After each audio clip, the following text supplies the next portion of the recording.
Welcome to the 3 Down Nation podcast. I'm Justin Dunk, joined by John Hodge, who's battling it out for us. No, he doesn't take games off when he's feeling a little under the weather. He pushes through because that's what we do at 3 Down Nation. And, of course, our boy JC Abbott up early on the West Coast, fellas. Let's get after this.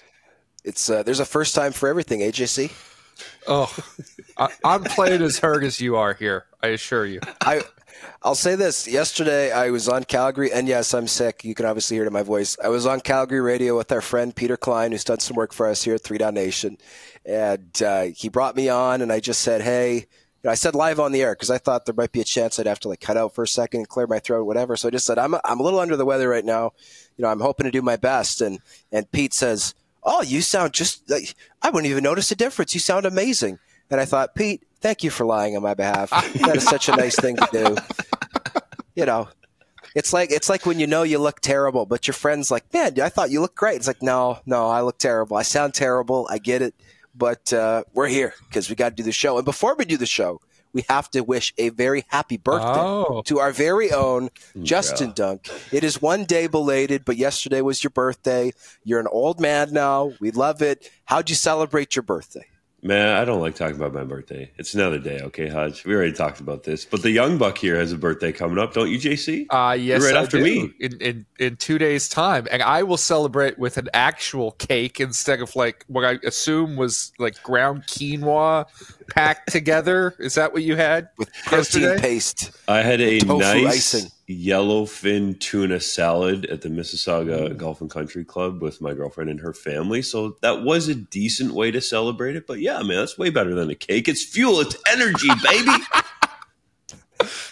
That is the most Dunk thing ever. Well, our listeners, I would encourage you all to wish your well wishes to Mr. Dunk on social media. And then on Friday, hit up the cheese. JC, happy birthday. Celebrate it with a big old jumbo cheeseburger, followed by some cake and ice cream. Oh, boy. Yeah, we know what JC will be eating. And let's get to the show, boys. We're discussing Canadian quarterback Nathan Rourke going to a new NFL team. The 2024 class for induction into the Canadian Football Hall of Fame. Manny Arceneaux announcing his retirement from the CFL. The BC Lions making a huge signing along the defensive line. And Milt Stegall hitting the field for the first time in 16 years. But first, the CFL has suspended Toronto Argonauts quarterback Chad Kelly for a minimum of 9 games following an independent investigation that found what the league called, quote, unequivocal evidence, end quote, that Kelly violated the league's gender-based violence policy. In order to be reinstated, Kelly must complete mandatory counseling sessions conducted by a gender-based violence expert and undergo assessments by an independent expert. He is ineligible to participate in preseason games. Kelly's agent, Chris Lambiris, provided 3 Down Nation with the following statement, quote, "We were surprised by the CFL's disciplinary decision and will be looking into the appeal process," end quote. Dunk, what do you make of this development? There's so much to sort through, fellas, but the message coming from the CFL head office and Randy Ambrosie to Chad Kelly is clear. Clean up your act or you're not going to be in this league. That, to me, is what this punishment and the stipulations to just have a chance to get reinstated to playing games in this league says to me. And I want to commend the CFL. There are a lot of people out there, I think, that feel like we're very harsh on Ambrosie and sometimes the league office. But I'll tell you, around CFL circles, there were people that did not believe that this kind of a harsh punishment was going to be handed down by the CFL. And they were happy to see it happen, even though it maybe took a little longer than people wanted. But to put together an 87-page report from an independent investigator doesn't just take a couple hours or a couple days. That takes a long time. And I had heard behind the scenes that there were multiple players who were talked to for this and on down the list to get it up to 87 pages. So when you stack that up, 87 pages, an independent investigation, and the league saying that unequivocally there was evidence that he violated the league's gender-based violence policy, then Ambrosie and the league are right to come down hard on Kelly. This is an age we're living in, 2024, where this type of behavior that is alleged in a lawsuit from the CFL's perspective is unequivocal, is not all right. And I want to touch on the other side of this, fellas, because I hope that the CFL levies some sort of discipline on the Argos upper management or executives, so to speak, because it's clear that if they say Kelly violated the league's gender-based violence policy unequivocally, that there had to be some sort of knowledge, and this is speculation, but some of it is based off the lawsuit that we've all read multiple times, that there were various people that knew that to some degree these alleged incidents were taking place. Mm-hmm. So to me, that makes it hard for a potential female to go into that organization and understand that they're going to be treated fairly. So I do hope that, and Hodge, I think you pointed this out when we were going back and forth on this, that based on the way this statement was worded from the CFL, it seems like that will be dealt with privately.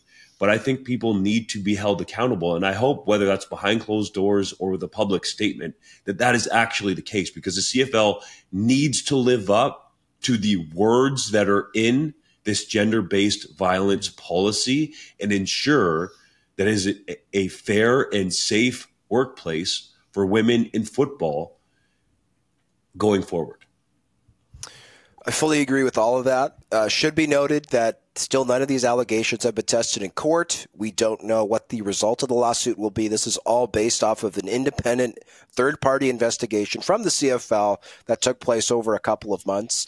I will commend the CFL just like you. I think that this was a good way to go about it. Obviously, it wasn't quick, but if you want a job done right, it's rarely going to be job done fast. I will say I hope other players who maybe aren't star quarterbacks, who are maybe back-end roster guys, get this same opportunity in the future instead of maybe just getting chucked out immediately once they're the subject of allegations. Obviously, some people, upon investigation, will be found guilty. Others will be found innocent, whatever. But maybe this can be the new standard for what discipline looks like in the CFL, because that was, I know, something that upset a lot of people when this investigation was first announced. Why is Chad Kelly getting an investigation when nobody else seems to get an investigation? They just get thrown out of the league. So I think that this was handled extremely well. I think this was handled properly by the CFL. The one thing that I will say, however, that I did not like is the same thing that you mentioned, Dunk. This is the sentence that stood out to me in the press release from the CFL. Quote, "The facts surrounding the Toronto Argonauts' conduct in this matter, as laid out by the investigators, will be reviewed with the club." Close quote. What that means to me is, okay, yeah, the Argos messed up. They didn't report this to the CFL as they were supposed to, and we're going to talk with them privately about that. I'm sorry, that's not good enough, because obviously only one of two possibilities was there. The Argos didn't know what's going on, which means they're completely ignorant about what's going on in their own building, or they knew exactly what was going on and they didn't report it as they're supposed to as per the policy. So I think the CFL's handling of Kelly was spot on. I think their handling of the situation organizationally left a lot to be desired for the reasons that you mentioned, Duncan.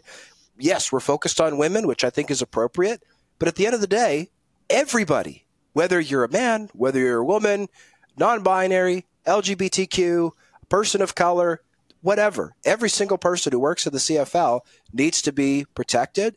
I think anybody in any workplace deserves basic human decency, kindness, and respect. And obviously, with the CFL concluding that they have unequivocal evidence that Kelly presumably multiple times broke this policy, it's disturbing to hear that the Argonauts apparently had no idea any of this took place until suddenly a lawsuit was filed almost 3 months ago. Like, this situation has been ongoing for a long time, and I would have loved more clarity from the CFL as to what is going on organizationally. But one sentence in a press release, to me, and this is speculation, but I would say, to me, that's a pretty strong indication there won't be any public discipline. Because if they were looking into public discipline, they wouldn't be hiding this at the end of a press release where they are slapping a player, not just on the wrist, but in the face with a 9-game suspension. In terms of the punishment against Kelly, I agree with both of you guys. I think it's well executed and straight down the middle, in my opinion, because I know, talking to a lot of people around the league, both in private conversations and when we were hanging out at the Combine, there was a lot of people who didn't think that something of this magnitude was going to come down the pipe, that it would either be swept under the rug entirely, that it would be a slap on the wrist, a couple games of that nature. On the other side, the league would have been entirely within its rights to just bar Kelly entirely, as they've done in other violations of the gender-based violence policy. Obviously, we've never seen a situation quite like this where it's been allegations of workplace harassment, so it was a new situation, but that is the precedent that they had set before. Instead, they go right down the middle with 9 games, and they place the ball entirely in Kelly's court here in terms of whether he's going to be back in the league on the field for the Toronto Argonauts, because he has these terms to adhere to in terms of counseling sessions and an independent assessment by gender-based violence experts. And we've seen the league do this type of things in the past with people who have notable pasts and allegations against them. Johnny Manziel is the most notable one. Of course, he ultimately didn't hold up his end of the bargain when he was in the CFL, and that ultimately ended his time in this league. If Kelly wants to avoid it, he has to take this seriously going forward. Now, he may also choose to appeal this decision. He's entirely within his rights to do so. But for me, if I could give a word of advice to Chad Kelly, which we've done on this podcast before in terms of some of his behavior off the field and on social media and the optics of it, I wouldn't touch an appeal here if I were him. And I know there's a motivation to try and get your money early in the season or reduce this punishment, but the only thing worse than a 9-game suspension at the start of a season is a 9-game suspension at the end of a season when you've already been a circus and a distraction for your football team to start the year. And if you care at all about the optics of the situation or the health of the Toronto Argonauts, if you're Chad Kelly, you cannot appeal this. And frankly, if he does appeal this at the league level, the Argos are still within their rights to suspend him at the team level pending that decision. So it may not get him on the field anyway. I would urge him to take this seriously. Whether or not he feels this is fair, I think we can all benefit from counseling and from engaging in opportunities for betterment like this. If he takes it with both hands, I'm all for people getting second chances and bettering themselves and redoing their image. I think that's imperative in all of us to allow for that opportunity, and I hope he seizes it. There's still some key points, I think, here, fellas, to go over quickly. For Chad Kelly's suspension, I think it needs to be reiterated that it's categorized as a minimum of 9 games right now, just to even have the chance to be reinstated. So he needs to accept what the league has laid out to have a chance to be reinstated, right? It's a minimum. It's not just 9 games hard, and yes, he could appeal this, but it's a minimum of 9 games. And if he hasn't met the CFL's threshold, it could go longer. The other big one to me, fellas, is if the plaintiff in this lawsuit, the former strength and conditioning coach, doesn't, let's say, for lack of a better term, blow the whistle or file this with the Ontario Supreme Court, does any of this happen? And that, to me, is a major red flag. And that's why I want to focus on the Argonauts as an organization, not yet, so we'll give the league office the benefit of the doubt, being punished for anything. And Pinball Clemens is going to talk to the media on Thursday at Argonauts training camp at the University of Guelph. And I'm sure there will be lots of preparations for him leading into that as to the buzzwords that he's going to say. But to me, that is the alarming thing here, is that if this lawsuit was not filed, would any of this happen?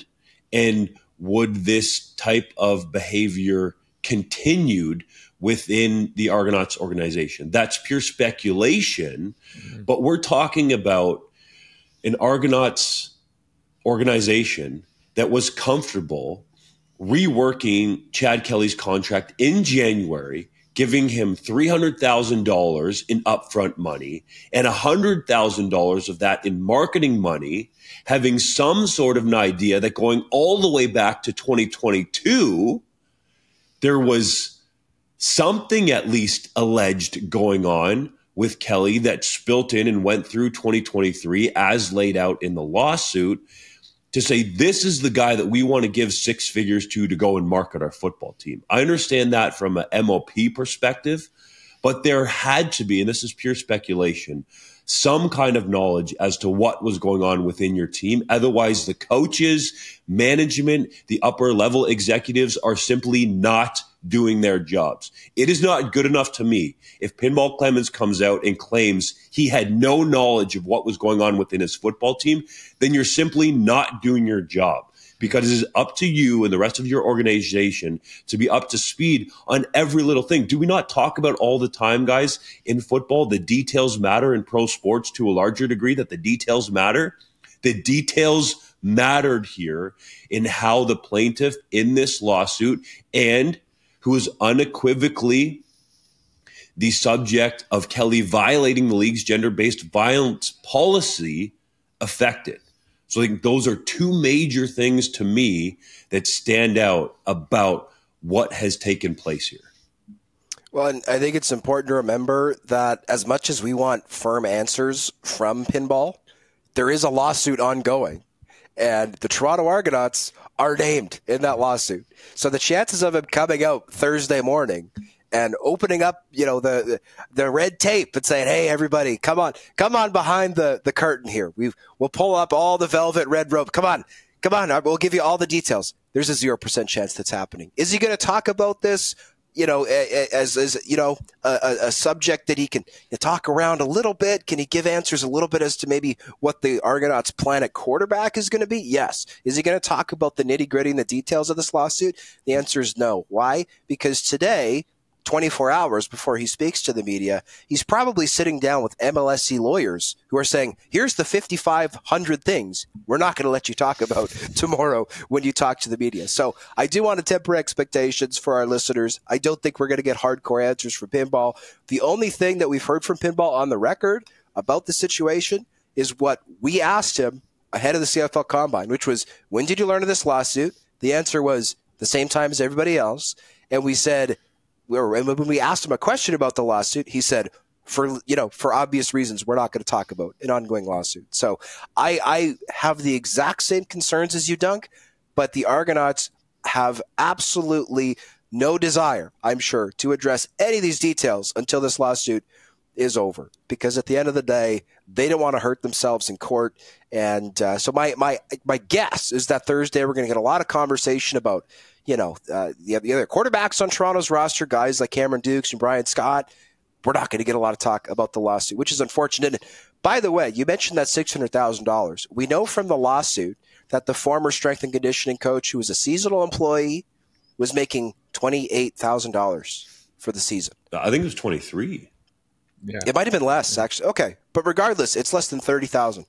That is 1/20th of what Chad Kelly makes, and that's why employees need to be protected in places where positions of power can be abused. Because if one person is the face of a franchise, the star of a league, the MOP, they're making $600,000 a year, it can become very easy to wholeheartedly take advantage of those who are seasonal employees, whose contracts aren't guaranteed for the next year, and who are presumably living paycheck to paycheck, especially in a city like Toronto, which is a tremendously expensive place to live, and you're making less than $30,000. Now, it's possible that the plaintiff had other sources of employment or other sources of income during the offseason, but still, it's easy to see when you look at that angle.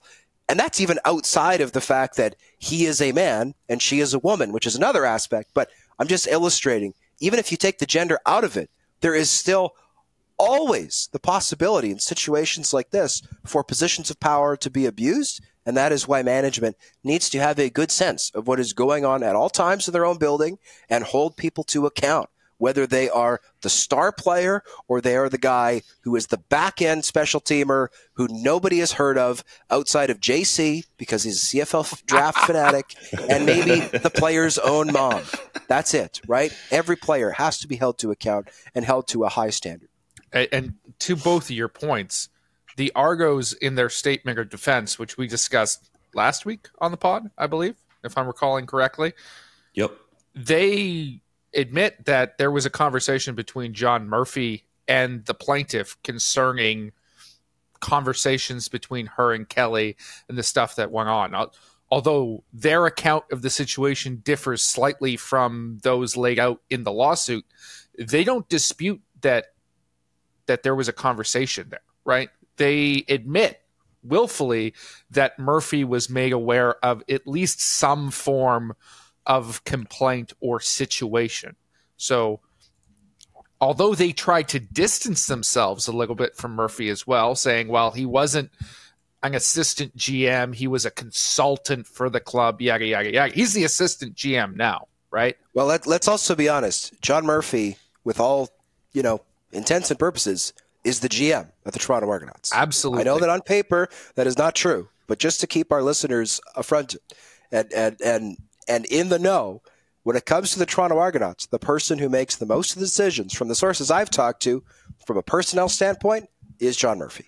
And if you're sitting down to do a big-time deal with your franchise quarterback, it's not like John Murphy is out of the loop, regardless of what his title is. He's in those negotiations. So there was somebody in the room at that time who had at least some knowledge of what was going on, the degree to which the Argonauts might dispute.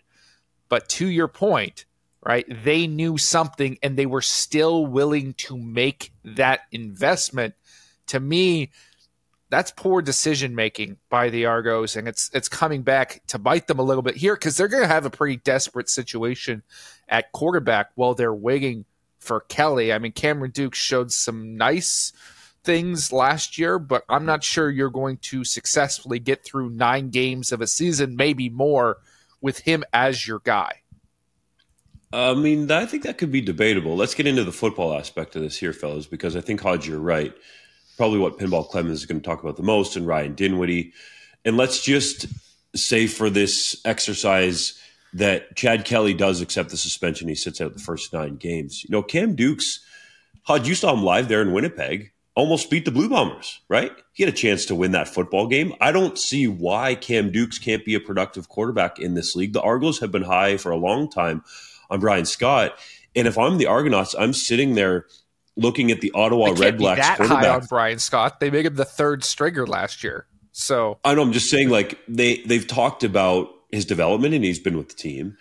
But if I'm the Argos, I'm sitting there looking at the Ottawa Red Blacks quarterbacks and saying, are all these guys going to be able to be carried on the roster in Ottawa? There's no way. And there's some intriguing potential in those guys. I know a lot of people want to make the easy call and say, hey, they should pick up the phone and do a deal with Edmonton for Trey Ford. Chris Jones has said, that's not going to happen. I think that would depend on the offer. But, look at the Red Blacks quarterbacks. And I think that could provide a prime candidate to come to Toronto to help. But that's probably not going to happen until closer to the regular season. So I think if you're the Argos, at least at this point, Cam Dukes is a guy who played some meaningful football for you last year, who has been in the offense for a year, seems to have some upside. Some people might laugh, but you got to start somewhere.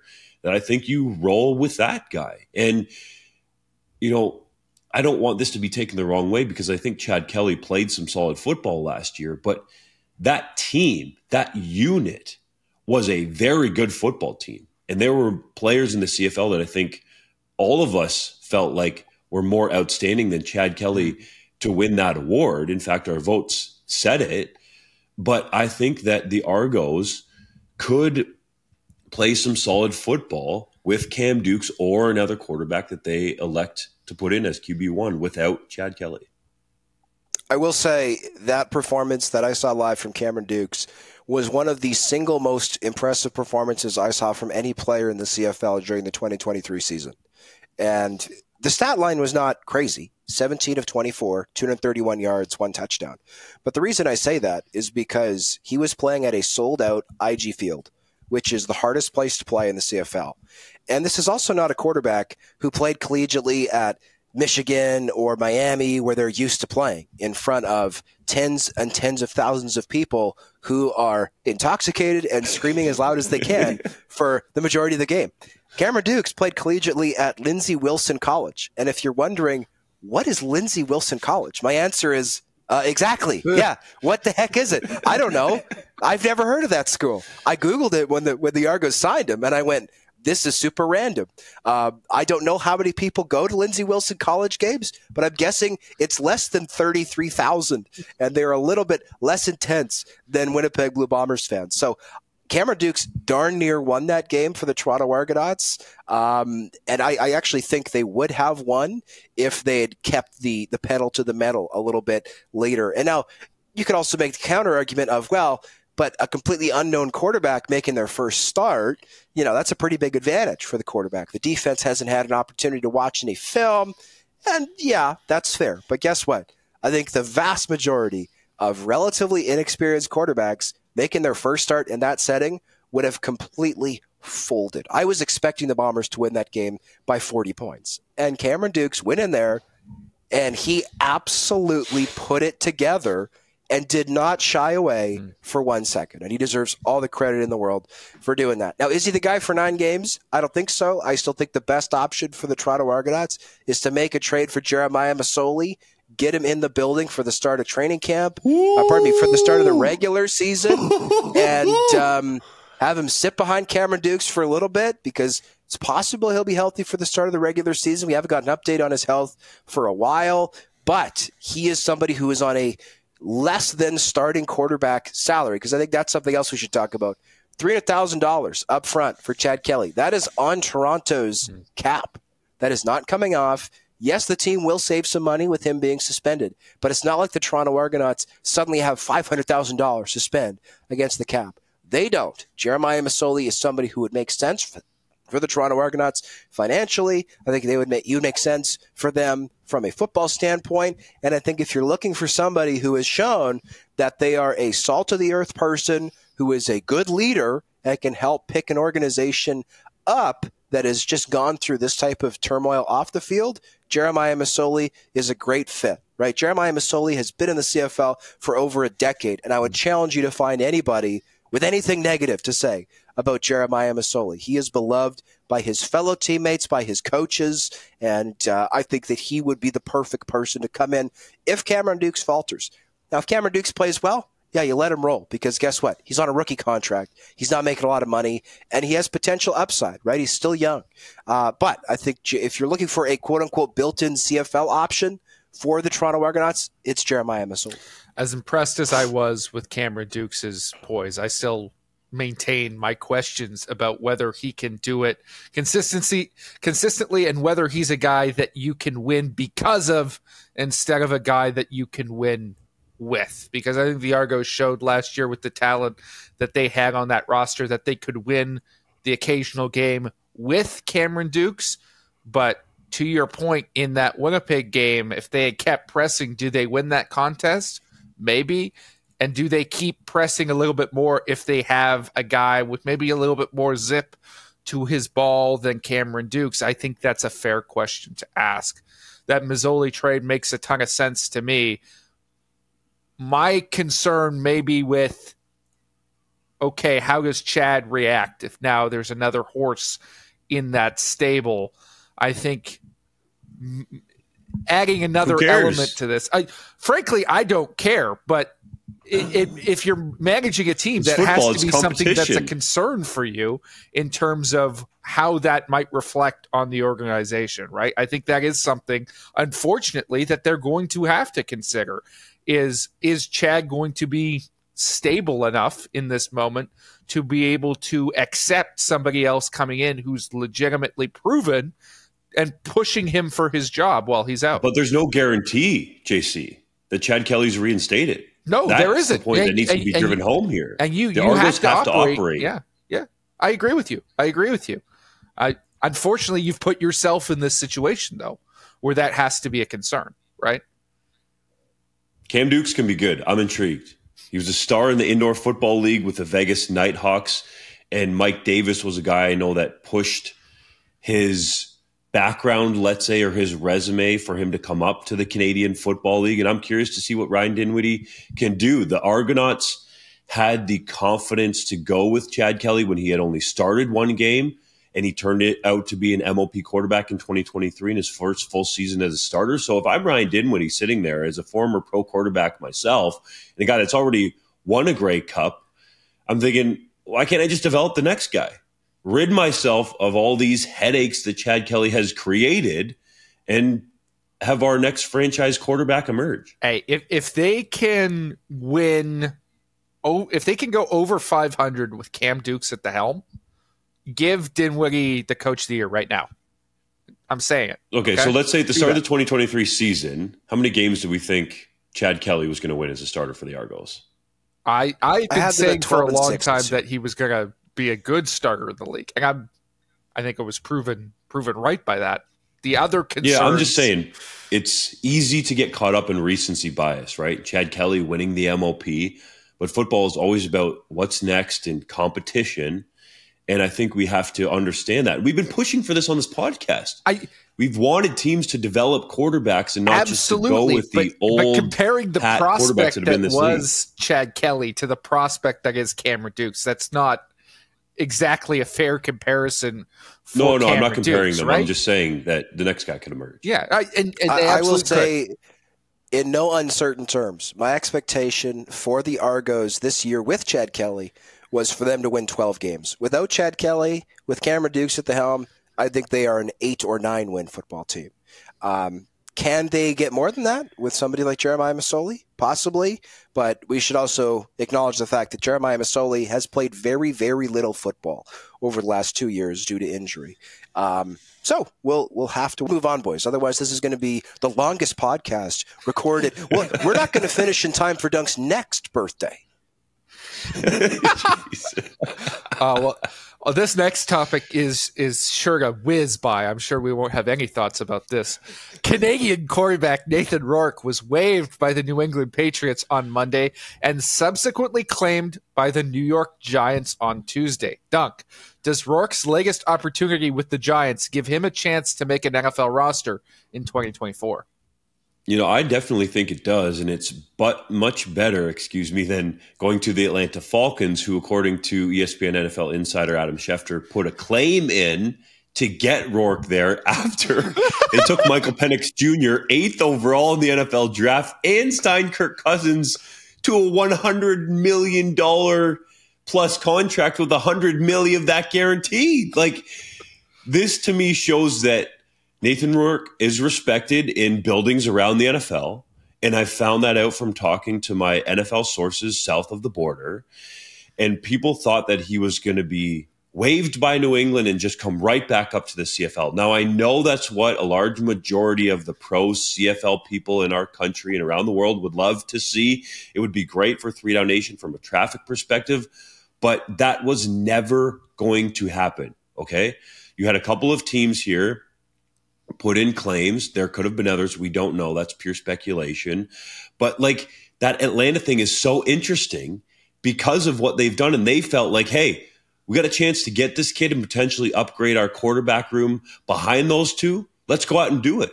So I actually think the Giants are a great spot for Rourke to land for multiple reasons. And some of those are the Canadians that are in the building there. Chris Rossetti, who was a youth sports quarterback and my backup for a little while at the University of Guelph until he started for the Griffins after I was gone, is in the front office with general manager Joe Shane. Shane brought him in when he became the GM there in NYC. And Kevin Abrams, the Toronto native, Western University graduate, has been there for a long time through multiple regimes. He's there as well. So you have Canadians in key positions in the building that I'm sure in some form or fashion helped shape this decision to put the claim in to bring Rourke to NYC. And I think he can absolutely beat out, what are they calling them, Tommy Cold Cuts for that third-string job in New York. Tommy Cutlets, that's it.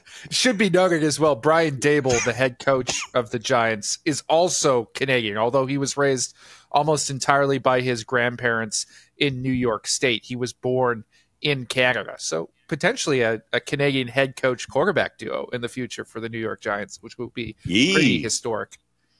It's wild to think that an NFL team could have a Canadian head coach quarterback combination, something that has never happened in the CFL, or at least has certainly not happened for decades. Nathan Rourke and Rick Campbell. Rick Campbell's he's technically yes, he was born in the States, but I do believe he has citizenship. So that is true. That does count. And by the way, a huge congratulations to Dave Dickenson, who, according to a social media post from the Calgary Stampeders, got his Canadian citizenship this week. We will happily claim Dave Dickenson as Canadian. Yes, he was born. Well, mind you, wasn't Dave born in Montana? You're pretty much Canadian if you're born in Montana. Let's be honest. He's a member of the Canadian Mafia now. He's now a member of the Canadian Mafia. Congrats, Dave Dickenson. We're happy to claim you as one of our own. But I think this is a great fit for Nathan Rourke because Daniel Jones is terrible. Daniel Jones he has regressed every year he's been in the NFL. I thought he was bad, and then I looked up his statistics earlier today. This past season, he went 1-5 as a starter.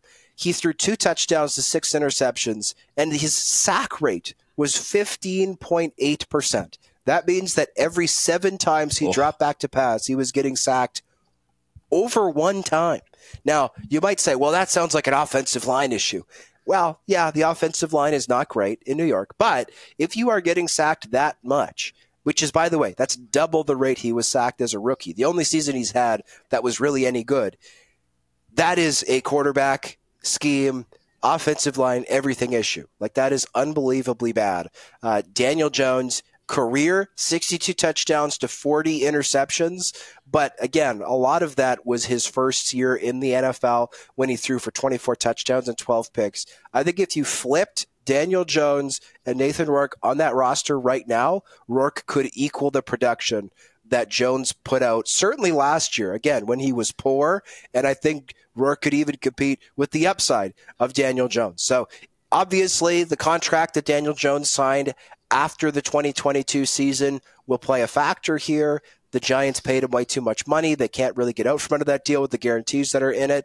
That will play a factor. But Drew Lock is a journeyman, right, who's the backup. And then Tommy DeVito, the third stringer, is a fellow undrafted player, which kind of puts him and Rourke on even footing. I love this fit for Nathan. This is the best path to getting on the field that we've seen him have so far in the NFL.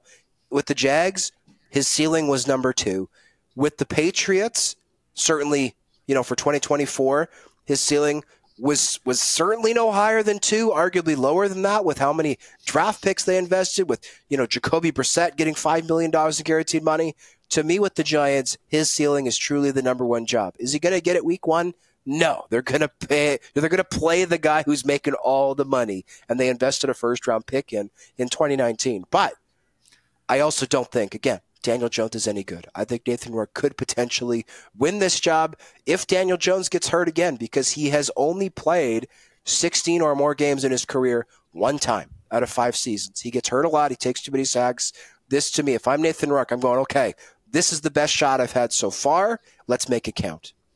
Yeah, it's a very similar situation in my mind to how New England was last year, where you've got a first-round pick quarterback that the team is almost certainly going to move on from, and then there's a bunch of people jockeying at the back end of the roster, and Rourke is getting in at the ground floor. Now he's going to have those 3 preseason games to potentially outplay Tommy Cutlets and become the new story of the week in the NFL. We all saw what he did in the preseason last year with the Jags. He can do the same thing with the Giants and win that number 3 job. And once you get above Tommy Cutlets on that depth chart, like, the sky is the limit, because Daniel Jones is not going to survive as a starter for that entire year. And Drew Lock has not proven himself capable of doing that anywhere he's been either. Injury, poor play, there's going to be an opportunity somehow for Nathan Rourke to get onto an active roster at the very least and potentially see playing time like Tommy DeVito did last year. And he's just a guy, we've said it before, people around the CFL have said it, once he gets on the field, it's going to be hard to take him off the field because of what he is as a player and as a quarterback. So all he needs is that opportunity. As an undrafted guy, you need a little bit of chaos in front of you. You need some injuries to get that opportunity. He might find it in the Big Apple. You guys, I think we could argue, if you go around the NFL and look at the quarterback depth charts, that this is the most ideal situation that Nathan Rourke could have landed in for a number of the reasons that we've already laid out here.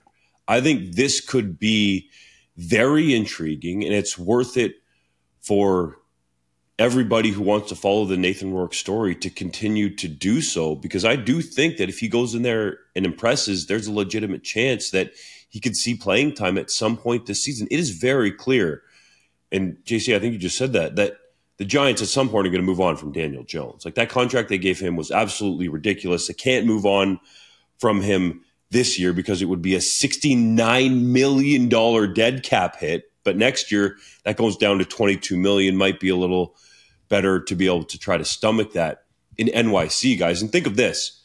If Nathan Rourke makes a play even close to the one that he made in preseason last year for Jacksonville against Dallas that Patrick Mahomes tweeted about, playing for the Giants, that would go even more viral and absolutely insane. And he could endear himself to Giants fans around NYC and the world. I think this is the best possible situation Rourke could have landed in. And for people who need it reiterated, Rourke has gone on the record and said that he is all in on the NFL. He's fully committed to this, and he's going to see this out. So he ain't coming back to the CFL anytime soon. Hey, if he makes a play for the Giants, you think Boomer's going to get you on the hotline, Hodge? Oh! I mean, he didn't the last time, so I guess we'll wait and see. Perhaps if Rourke makes a play, he'll actually give the CFL some credit for having a decent level of competition. We all know it's better than that, but even that would be a compliment from your boy Boomer, Hodge. There you go. 3 Down Nation launched its series detailing the highest paid players at each position in the Canadian Football League. The quarterbacks went out on Tuesday with Zach Collaros in the number 1 spot, followed by the running backs and fullbacks on Wednesday, and the rest of the positions on down the days to come. Are our readers, though, in for any surprises? Well, I mean, I think they already have been to at least some extent, and that's why I love doing this series every year, is because, first of all, I think it's important for it to be on the record that lots of CFL players make very good money, right? They don't make NFL money, but it is certainly possible in the CFL as a quarterback to make well over $500,000 a year. And even if you're a mid-range starter, make close to $500,000 a year. I also think it's important to note that lots of, not just the Canadian offensive linemen make over $200,000, but lots of receivers do, right? Lots of defensive linemen make close to $200,000. You can make a good living in the CFL. And obviously we love the CFL partly because of how down to earth the players are. But I think a lot of people assume that CFL players are paid like UFL players or Arena Football League players, or it's like semi-professional. Like these guys all have jobs they have to work, year round just so that they can do this hobby that is the Canadian Football League. That is not true. So that's one of the reasons that we do it. The other reason is to actually shed light. And judging by the feedback we've received from people, I know something people are always shocked about is how much money fullbacks make. And to that, I would say, let's give fullbacks some respect, right? Like running backs in the CFL will oftentimes carry the ball 10 times a game. Well, a fullback who can run down the field on special teams 15 times a game and make a huge impact is arguably more valuable, especially if they're doing a lot of the dirty work on offense to protect a quarterback, lining up as tight end, lining up beside the quarterback to block. They deserve that. Something that I think will surprise a lot of people is the fact that the Winnipeg Blue Bombers have 3 of the highest paid receivers in the CFL. That's 3 in the top 4.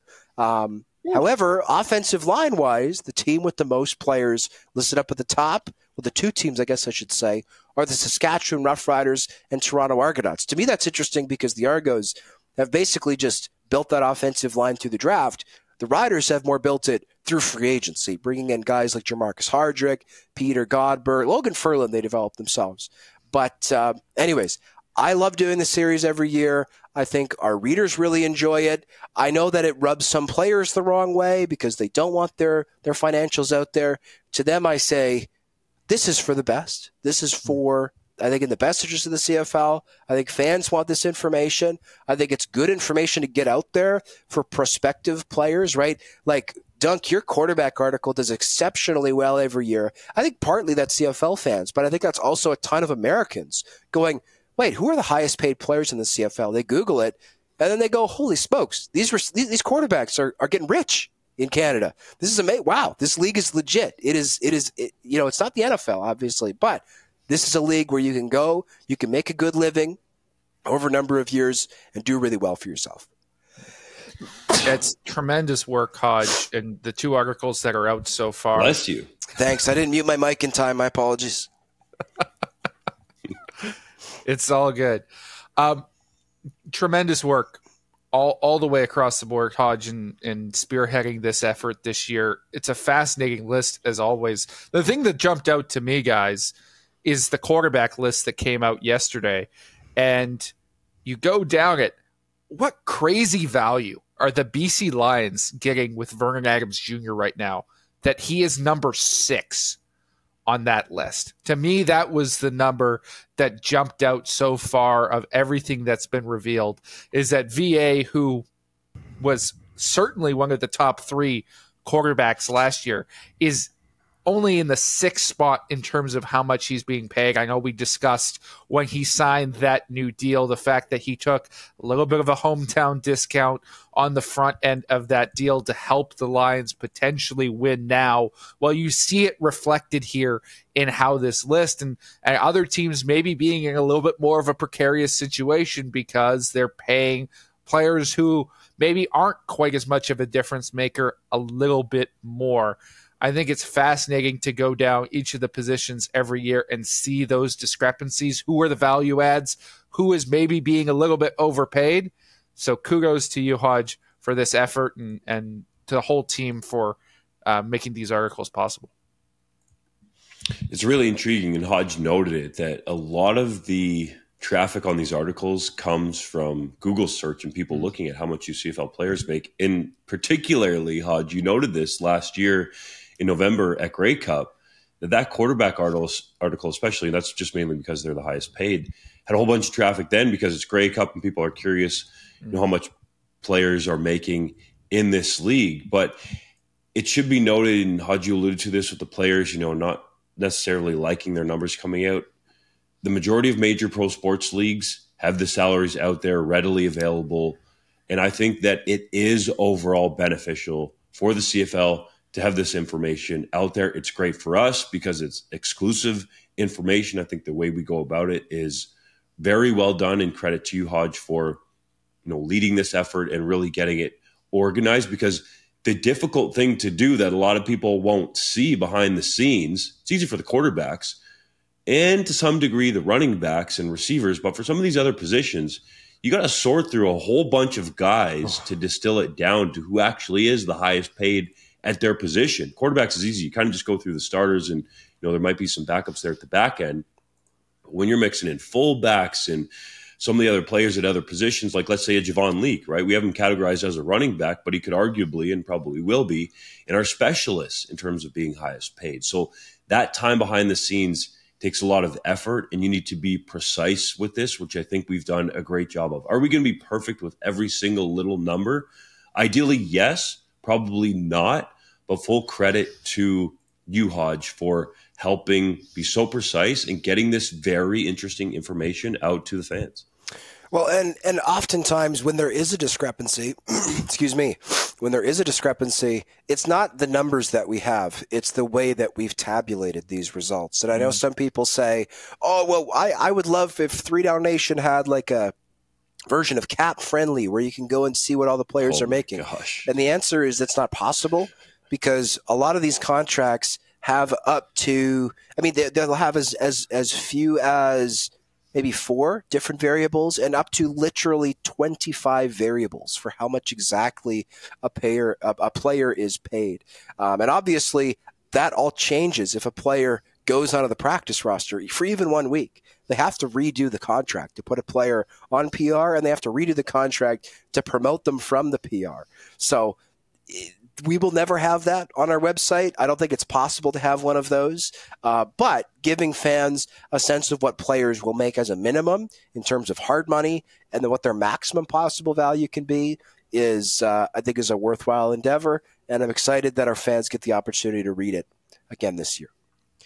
The BC Lions have made a massive signing, inking Vancouver native and 9-year NFL veteran Christian Covington. JC, how did this signing come about, and what are your expectations for Covington on the West Coast?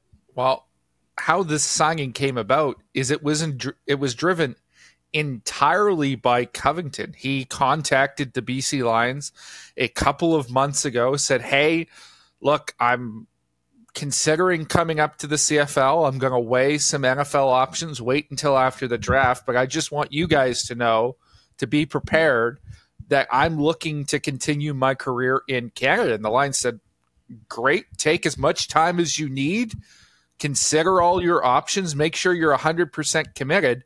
And then the weekend of the NFL draft, they get the call, and it's Christian Covington saying, I'm all in, I'm ready to work, I want to continue my career in Canada and potentially play as long as my dad did into his mid-30s. This is not a one-and-done situation. I want to be a BC Lion and come back to my hometown, and they got the deal done like that. It's, I think, a very exciting scenario. I'm sure you'll discuss this a little bit when we get around to you, Hodge.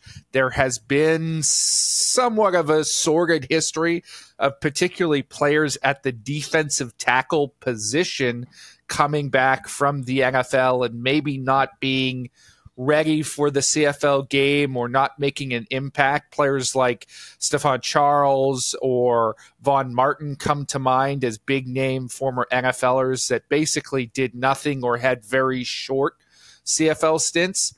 The sense I get from Covington is this is nothing like those guys. First of all, he's already down to 280 pounds. That was something he wanted to do in the offseason regardless of where he was going to play, as he was sick and tired of playing at 315. So he cut down to what he described as his high school playing weight of what he was at when he was at Vancouver College, winning high school football championships out here in BC.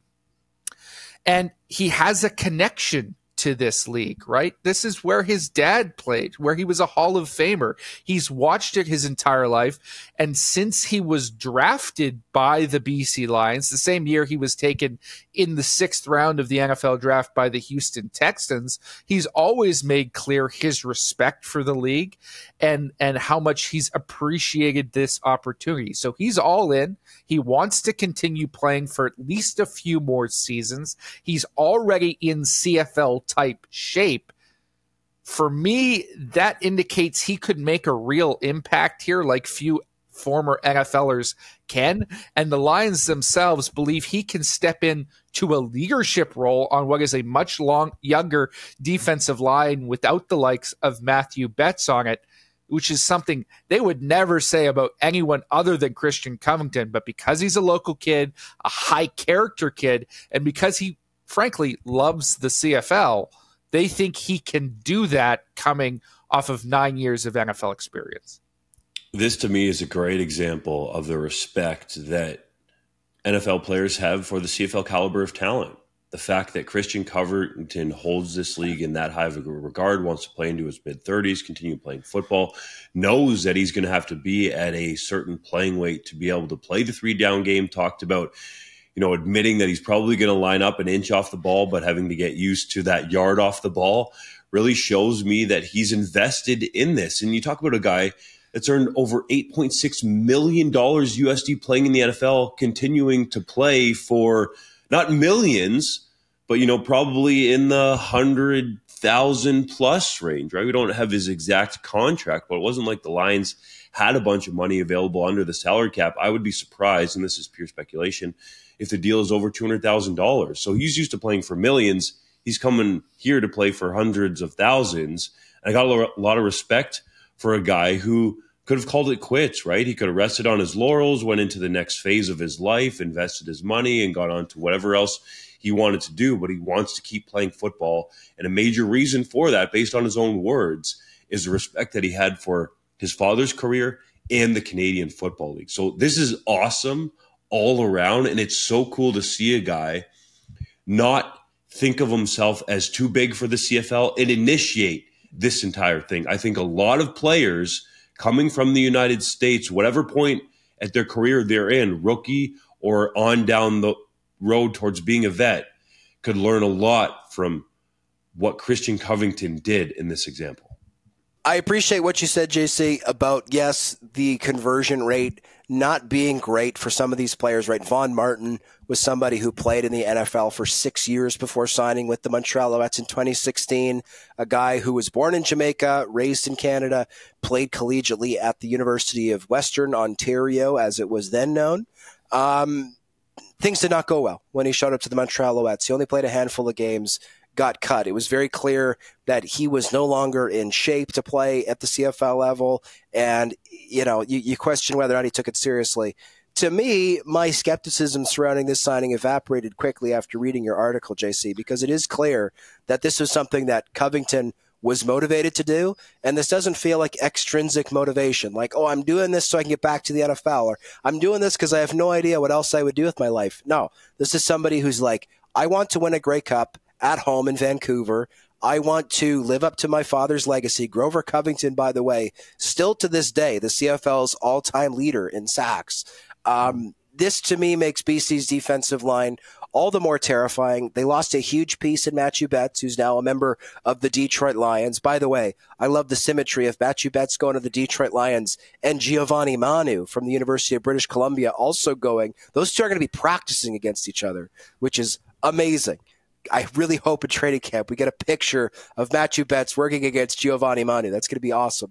But in BC, this defensive line already had a ton of Canadian talent. This team also signed former first-round pick Daniel Joseph this offseason.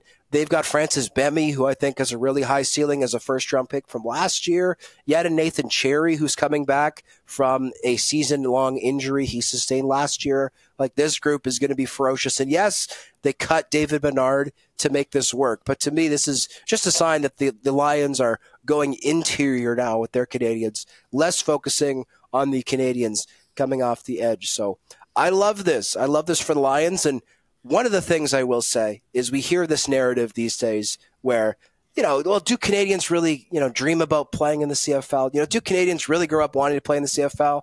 And reading the quotes from Christian Covington, I thought, wow, this is a really bad day for those people, because this is somebody who had 9 years in the glitz and glamour of the NFL. And as Dunk said, instead of sitting on a beach and sipping cocktails for the next 40 years, he's like, you know what? I want to go and play in Canada and live up to my father's legacy and win a Grey Cup. And I'm super excited to see what he'll be able to do. It is possible that after 9 years of pounding in the NFL, Christian Covington's not going to have anything left in the tank. But it's also possible he's going to come out and be an absolute force. So I am really excited to see what he does. I just want to reiterate your point there. This is not a situation of a guy who doesn't have other options, who's like, I don't know what I'm going to do with my life without football. I'm broke because I've spent all my NFL money. This is not Christian Covington. You talk to anyone who knows him, going back to high school, he's an extremely intelligent person. He's a bit of a bookworm. He would excel in any facet of life, and he's done very well for himself. This is strictly out of a desire that he's not done playing the game yet, and I think that is extremely commendable. Manny Arceneaux announced his retirement on Tuesday, ending an 11-year CFL career that saw him catch 645 passes for 9,277 yards and 58 touchdowns. The 36-year-old was a 2-time CFL All-Star, 3-time West Division All-Star, and 1-time winner of the Tom Pate Memorial Award. How will you remember the Manny Show? I've got these images in my head when I was either in middle school or high school of watching Friday night football, the late game, the doubleheader, and Manny Arceneaux just putting on a show time and time again with the BC Lions. And I'll tell you why those stick there. That was big for me as a kid growing up in little Guelph Nickel Township. You didn't get cable out there unless you had a satellite dish. We didn't have a satellite dish until we did enough work on the farm to pay for our own satellite dish and set it up at the house. So I would try to get over to my buddies' houses when I knew the CFL games were on, and obviously in this instance, Friday Night Football, to have a chance to watch some of the great players of that era, and that's where I categorized the Manny Show. He is a guy that I would say helped capture my imagination for the CFL, and I'll never forget those late Friday night games, watching this guy making plays over and over again. Yes. When do you think of great CFL receivers, you often think of more gazelle-type receivers than grunt-type receivers. And Manny, though he did have some speed, I think is one of few receivers, certainly from the modern era, who falls into that latter category. He is somebody who was punishing as a blocker, which I think is a very underrated skill set for receivers to have. And he was also somebody who could punish defensive backs after making the catch. Unbelievable numbers. I was thinking about this yesterday. Is Manny Arceneaux a Hall of Famer? Right? We're going to talk about it in our next segment. He did not quite reach that 10,000-yard mark. Only 2 CFL All-Star selections. He might be right on the bubble. But regardless of whether or not he makes it, when you saw the outpouring from teams, from former players who were teammates of Manny, from coaches in this league, it's obvious that he had the respect of people across the country. And I love that he was able to expand his career, right? Like in 2019, he looked pretty done with the Saskatchewan Roughriders, yet he came in as somebody who the Edmonton Elks in 2022 wanted to use as a leader. And obviously he was successful in providing some leadership to that team, sticking on not just for 2022, but also for 2023. And then obviously the Tom Pate Memorial Award is a testament to what he did off the field as somebody who would be active in his community as a volunteer. Manny Arceneaux, I don't think is somebody who is selfish with his time. He is somebody who I know wants to continue coaching and doing things with youth. And the fact that he did that throughout his career, I think, really helps his legacy. So kudos to Manny on a great career. I enjoyed watching the Manny Show. Yeah, Manny Arceneaux's prime in BC were the years when I was really starting to get into football and watch the CFL closely. In fact, his game-worn jersey was the first BC Lions jersey that my sister ever owned. We went to the locker room sale when we were this must have been the 2010 season, right before he signed with the Minnesota Vikings. I got a Shaun White jersey because he played for the same community team that I did, and my sister snagged the last Manny Arceneaux jersey on the rack and would wear that for the next 5 years of our childhood while we were going to games together at BC Place. So he holds a special spot in my heart for that regard. But also, the way he redefined his career is inspirational. And I've sometimes harped on it in my writing and on the podcast that maybe that wasn't the best decision by the Edmonton Elks in terms of maximizing the value of that receiver position. And I think that's fair. But from a player perspective, I think what Arceneaux did is as impressive as anything. He was out of the CFL from the end of the 2019 season all the way up to 2022. That's a long time to be out of the game at a high level. And he came back, and yeah, was he going to blow you up over the top? No. But he was a productive player for 2 more seasons, 513 yards in that first year. That is not nothing. And he did it as a leader on a team that desperately needed leaders and was in a rough situation. That can't have been easy for him. So I have tremendous respect for what Manny Arceneaux was able to accomplish. He also probably would have had better numbers if Edmonton had a competent offensive coordinator at the time, it should be noted. This is true. The Canadian Football Hall of Fame announced its 2024 induction class with Chad Owens, Weston Dressler, S.J. Green, Marvin Coleman, and Vince Goldsmith going in as players, Ray Jacques and Ed Laverty going in as builders, and Farhan Lalji and Steve Daniel going into the media wing. Is it a high-level group? Oh, it's absolutely a high-level group. And we're getting to this era where a lot of the players going into the Hall of Fame are guys that I watched growing up, and I can't think of a better trio of receivers than Chad Owens, Weston Dressler, and S.J. Green. These guys were must-watch television every single week, and all for very different reasons, I might add, right? There are different styles of receivers, had different strengths, but all of them were spectacular in their own right.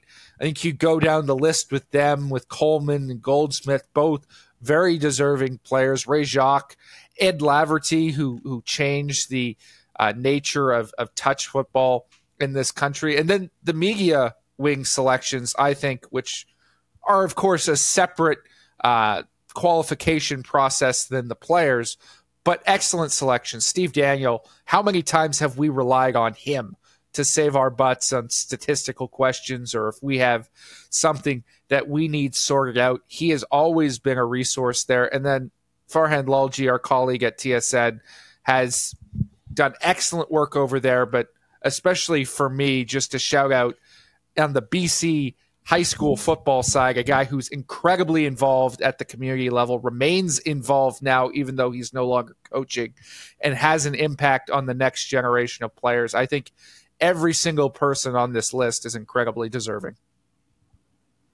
I want to highlight Steve Daniel because I think he's done an unbelievable job of preserving the statistical history of this league. You know, things like Nathan Rourke becoming the first Canadian quarterback to do this, that, and the other along the way.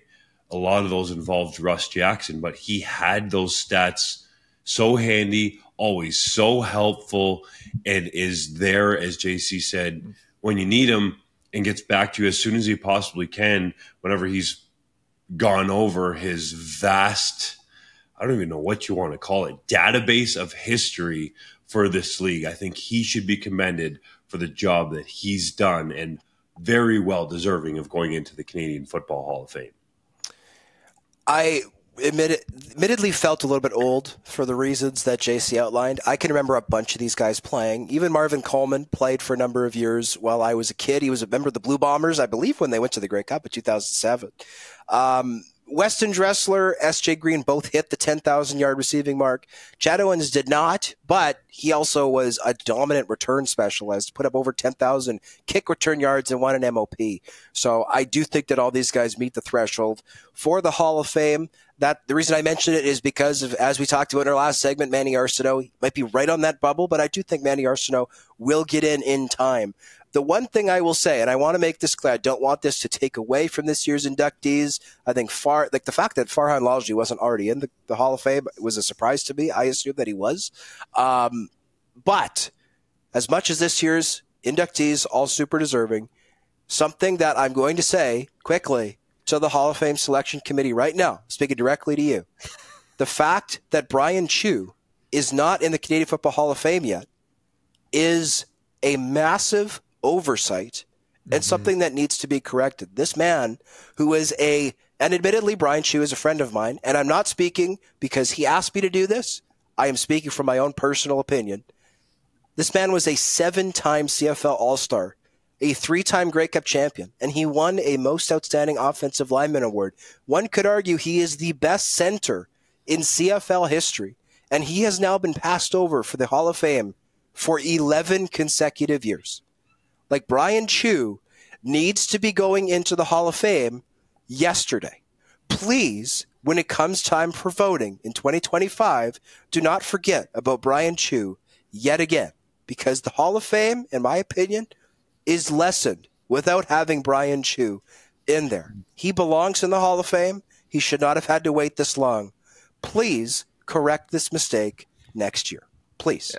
Offensive linemen as a whole have to wait way too long to get in the Hall of Fame. And I think that's the nature of a position that doesn't have statistics. You can't say, well, he has over 10,000 yards, therefore he meets the threshold, and we have to put him in. You can't do that with offensive linemen. But Brian Chew is the most egregious miss. Yes and no, right? Brian Chew played at the same time as Scott Flory. Scott Flory was a 9-time CFL All-Star, 2-time most outstanding offensive lineman, 3-time Grey Cup champion. So similar resumes, but Flory, a couple more All-Stars, 1 more award. He was a first ballot inductee in 2018. Does he deserve to go in front of Chew? Based off those resumes, yeah, probably.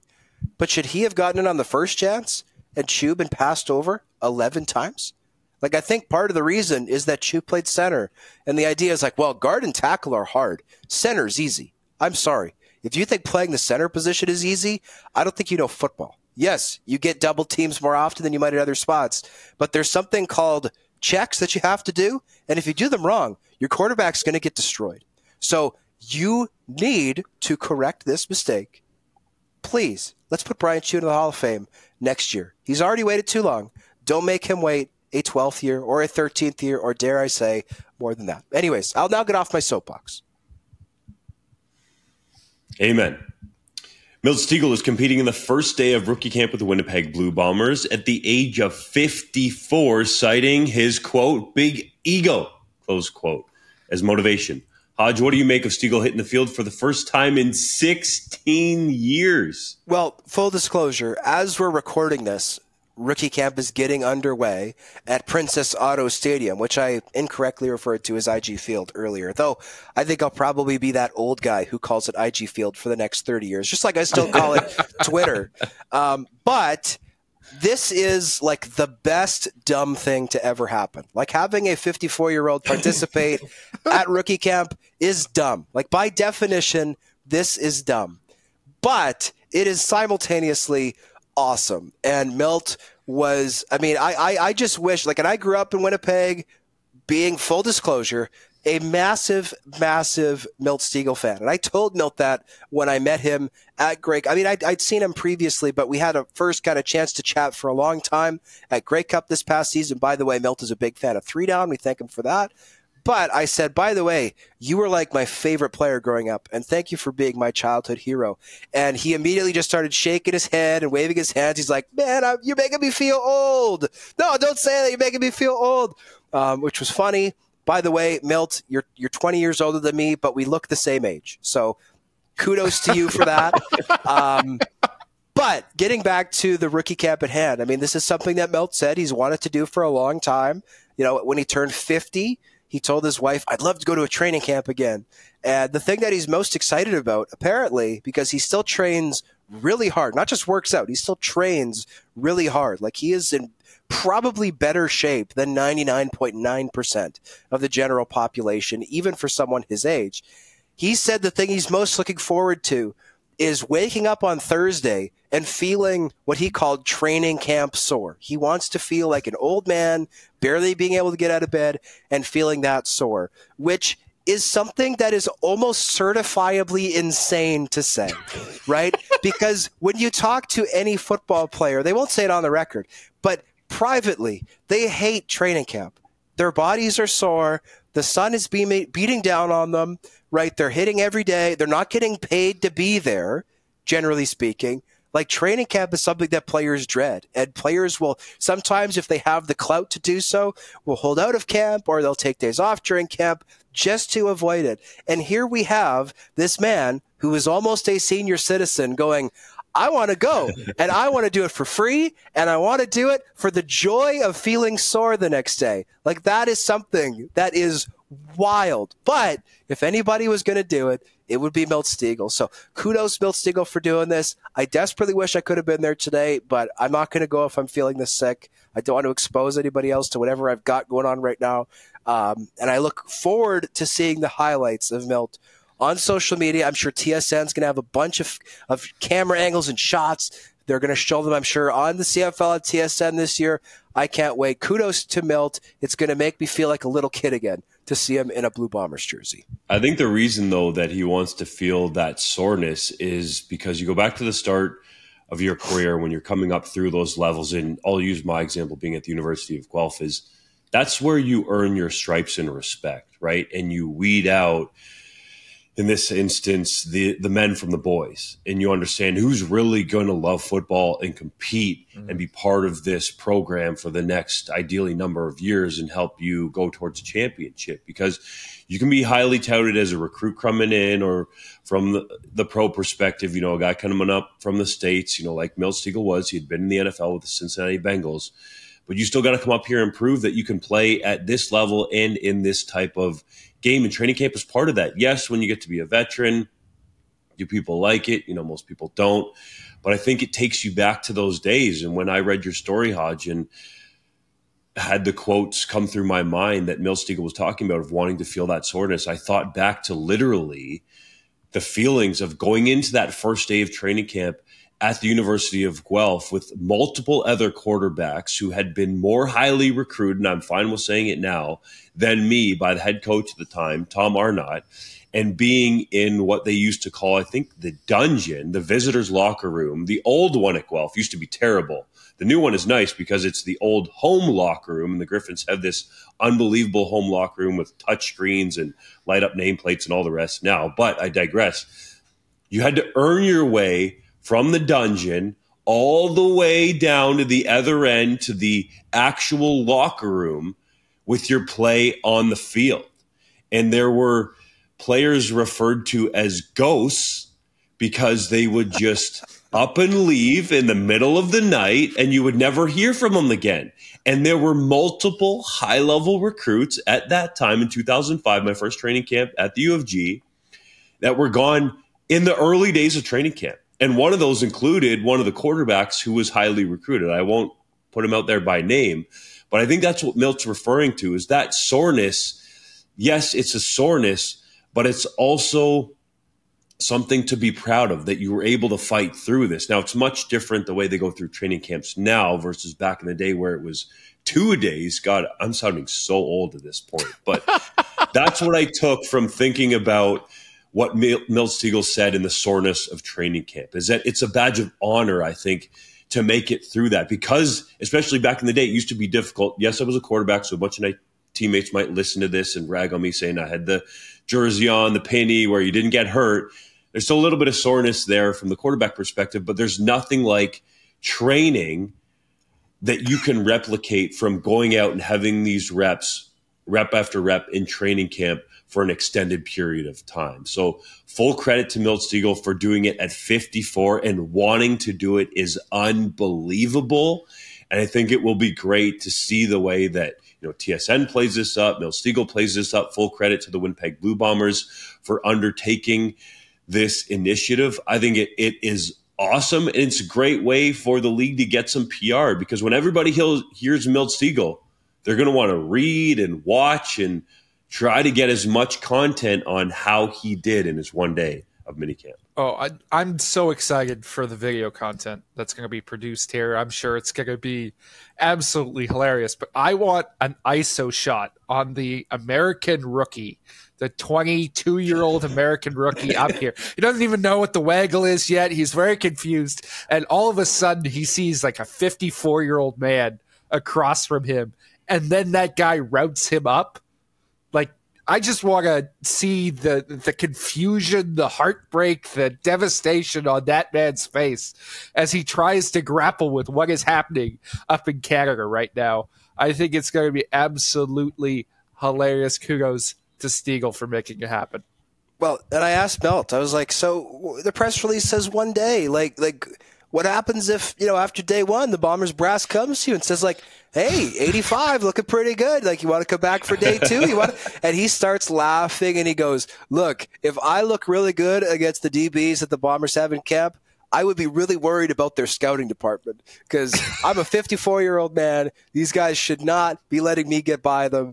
By the way, Milt Stegall, I almost wish I was covering the Bombers back when he played, because he has such a good quote. Like right now, the only person I would say in that locker room who's probably on Stegall's level quote-wise is Willie Jefferson. Maybe Kenny Lawler would be a close second. But he was asked specifically, and I guess I asked the question. I asked him I kind of led into the question. Marissa, my colleague, asked the question. If you could pick a former teammate to do this with you, who would you choose and why? And without skipping a beat, he says, Charles Roberts, and here's the quote. Quote, he would be okay because he didn't train before training camp anyway, so he was never in shape. I think he would be fine. Just give him a couple of Red Bulls and a Snickers. That was his pregame meal, and he'd be fine. Close quote.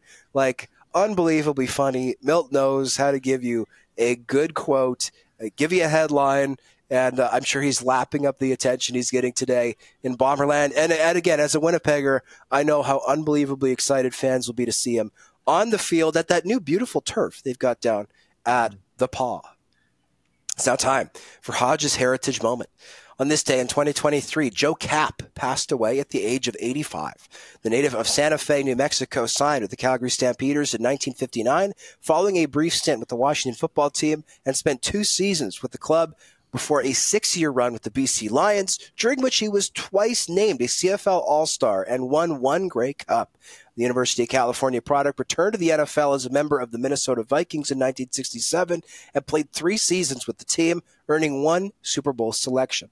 His number 22 was retired by the Lions following his playing career. Obviously, the most memorable thing that happened with Joe Kapp during our lifetimes, boys, was when he got into a fist fight with Angelo Mosca at a Grey Cup alumni event in 2011.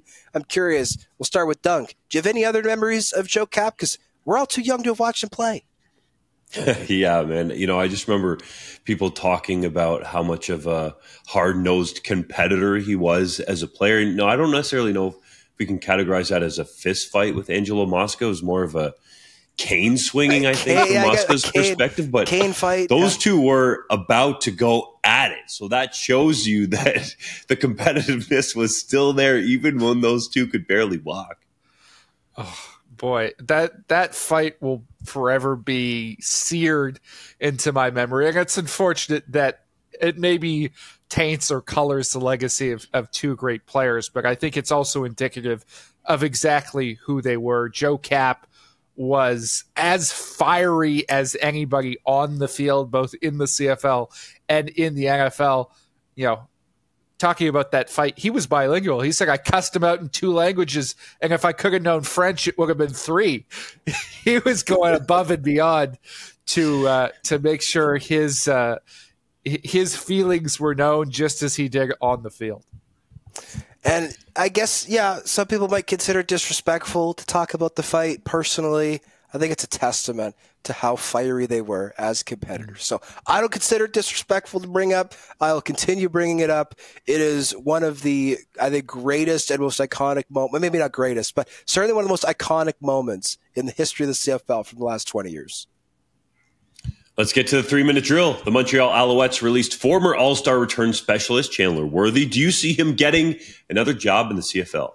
I do. He was due to make $130,000, lost the job late in the year to rookie James Letcher Jr., who's back for the Alouettes. To me, looking across the league, there are a few teams who don't have incumbent star returners in camp. My guess is they're going to wait and see if they've uncovered a gem, and if they haven't, they could look to Chandler Worthy as an option. One of those teams is the one about 10 minutes down the road from me on Pembina Highway in the Winnipeg Blue Bombers, who, of course, don't have Janarian Grant at the moment. So I do think we'll see him back. It's just a question of where. The Hamilton Tiger Cats have signed former first-round pick Enoch Makonzo following his release from the Edmonton Elks. Can he help them on defense? I think he's an interesting addition, right? Things haven't worked out like people hoped in Edmonton, but I was high on him coming out of Coastal Carolina.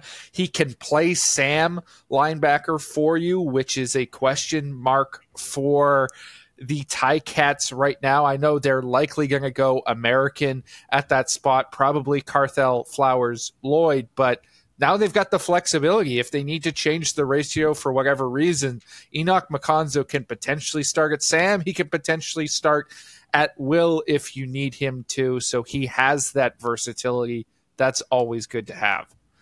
Canadian receiver Chase Claypool signed a 1-year contract with the Buffalo Bills. Do you think that officially ends any chance of him coming to the CFL?